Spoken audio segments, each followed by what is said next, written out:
Et là, il se passe un truc de dingue. T'as le politique belge Louis Michel qui travaille pour l'Europe, qui vient au Congo et qui dit, vu que Kabila père est mort, on va donner le pouvoir logiquement à son fils, alors qu'il y avait un vice-président. Et ça a été justifié en disant que, vu qu'il y a des conflits, voilà, on va mettre son fils en attendant d'avoir des élections. Ça a duré 5 ans. Ça fait quand même beaucoup la période de transition. Et aujourd'hui, ça fait 16 ans qu'il est président. Et là, il est en train de vouloir changer la constitution, histoire de rester encore 2-3 siècles. Je sais pas si vous êtes au courant, mais il y a quelques années, il y avait un zoo de Congolais à Bruxelles. Et quand je te dis zoo de Congolais, je te parle pas d'animaux venant du Congo, mais bien d'un zoo humain de Congolais où des familles belges venaient toucher les petits cheveux crépus des petites filles congolaises. Ah, comme c'est mignon! Aujourd'hui, un élément qui fout bien la merde au Congo, c'est le coltan. C'est juste un élément indispensable dans nos smartphones. Ça empêche à notre smartphone de trop chauffer et ça lui empêche d'effacer toutes nos données lorsqu'il s'éteint. Tu comprends maintenant à quel point ce truc est super important. Et pourquoi c'est aussi grave? Eh bien tout simplement parce que ce sont des femmes enceintes,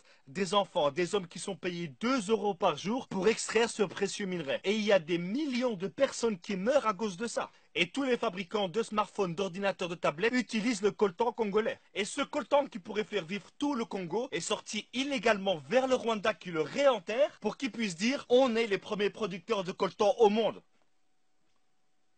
Quoi?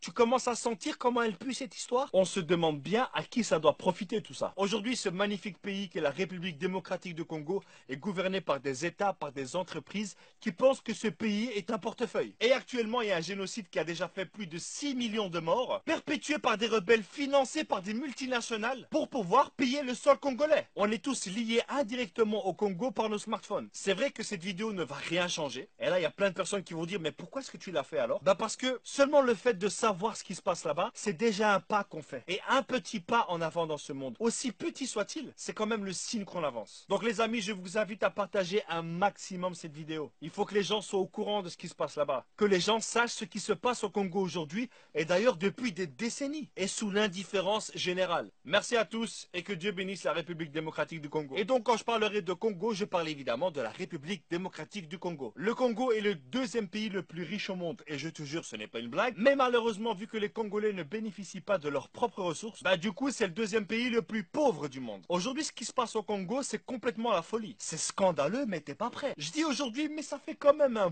bon moment que ça dure. Tout ça, ça a commencé avec l'ancien roi de Belgique, a.k.a. Léopold II, et la conférence de Berlin. Et le concept de cette conférence est tellement dingue que j'ai été vérifié pratiquement 100 fois pour être sûr que c'est pas un fake ou une légende. C'était une conférence où il y avait une énorme carte de l'Afrique, plein de pays occidentaux, tu sais, des mecs avec des grandes moustaches, et chacun choisissait une partie de l'Afrique. Chacun prenait ce qu'il voulait de ce continent dans le plus grand des calmes airs. Et évidemment, sans demander quoi que ce soit aux Africains. Et à ce moment-là, t'as Léopold II qui dit, bon, personne veut le Congo, c'est bon, je le prends. Je sais pas si tu te rends compte, hein, mais à lui tout seul, il a décidé de prendre tout le Congo. Et là, t'es en train de te dire, ah, je comprends. Et donc, le Congo appartenait à la Belgique à ce moment-là. Non! Il était roi des Belges, mais ça n'appartenait pas à la Belgique. Ça appartenait à Léopold lui-même. D'un côté, il avait son boulot de fonctionnaire de roi, et de l'autre, il avait sa petite épicerie de 2 millions de kilomètres carrés. Et c'est exactement à partir de ce moment-là que tout est parti en vrille au Congo. Il a commencé par mettre des entreprises pour prélever le caoutchouc, mais quand il avait besoin de terres qui malheureusement appartenaient à d'autres êtres humains, les négociations, elles étaient super simples. Je te donne 3 vélos, une casserole et tu me donnes ta terre. Et évidemment, si la personne d'en face refusait, c'était encore plus simple. Tu me donnes ta terre ou je te prends la vie. Et avec ses explorations, ses exportations, cette envie de richesse, il a à lui seul décimé pratiquement 15 millions de personnes. Ce qui représentait à l'époque quand même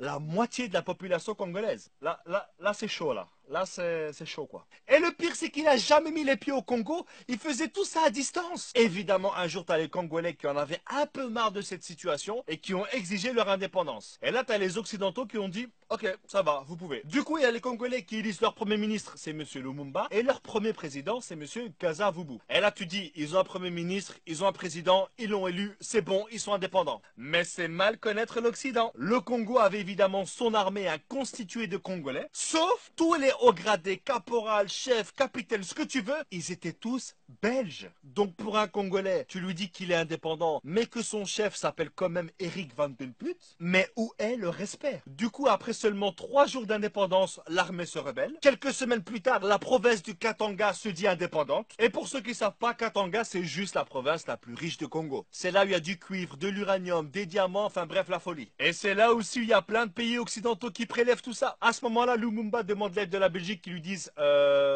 non.